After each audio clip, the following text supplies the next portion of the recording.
apa pripun, Mbah? Ya intine kuwi mau lho, Las. Papah ki kan arep bisnis dalam kapasitas besar. Lah jare wong-wong, rabukmu sing digawe kancil kae apik. Nah iki lek seumpama rabuke kuwi sing nyupli awakmu dhisik, terus engko lek duweke papah kuwi modun, awakmu lagi dilunasi. Jane kerjaku mbiyen ki kok bilen lho ngono. Ora tetep nek rabuk kuwi. Nah iya, aku ke wangono nembusi bosmu. Ben bosmu percaya apa sing tak garap. Lah jane butuh rabuk pinten to, Mbah? Ya, yen ora sak tronton ya sak perahu. Yuk. Akeh men to pas sak prau. Ya ora apa-apa to Yun, ben gayeng. Ngeten lho, Mbah, sing dibetake niku pinten? Kula tak telepon bose, di ACC napa mboten? Papah yo ora Jawa lho, Las. Lah lek seumpama tok kei 50 karung sikno piye? Gek engko nek kurang papah ben njaluk neh. Ya ora apa-apa jane Yun, saya tak telepon ke bose. Iki 50 karung ya. Iya.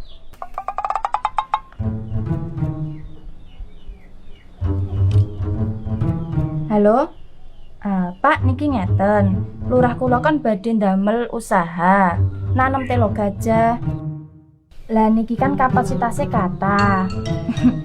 Nek umpami nyuwun 50 karung riyen napa saged? Lah mangke nek danane pun cair badhe dilunasi sedanten. Bosmu rasa khawatir, engko nek panen tak weni telo bosmu. Nggih, Mbah, jenengan medhel riyen iki tak hitungan sik karo bose. Nggih ngoten niku, Pak. Lah mengke nek panene apik jenengan badhe diparingi telo. Oke, malah tiru-tiru jenengan to. Iya, sorry. Nggih, Pak. Dados pripun, Pak?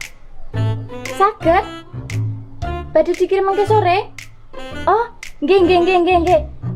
Kula sira kasine nggih, Pak. Nggih, Pak. Nggih, matur suwun, Pak.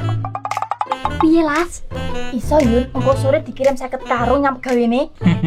Alhamdulillah, matur suwun ya Las bantuane. Nggih, Pak. Kula tak pangsul riyen nggih nek pun cekap. Sik to, rasa susu ben digawane wedang karo Yuni. Iya, Las. Tak gek wedang sik ya. Empun mboten usah iki lagi susu, Mbak. Sik to, ben digawe wedang sik. Mbok empun mboten usah. Karepku wedangan sik nang kene kita jebul obat tidur ben gayeng. Mbah, jenengan niku pun sepolo, mboten patut yen kula pisui.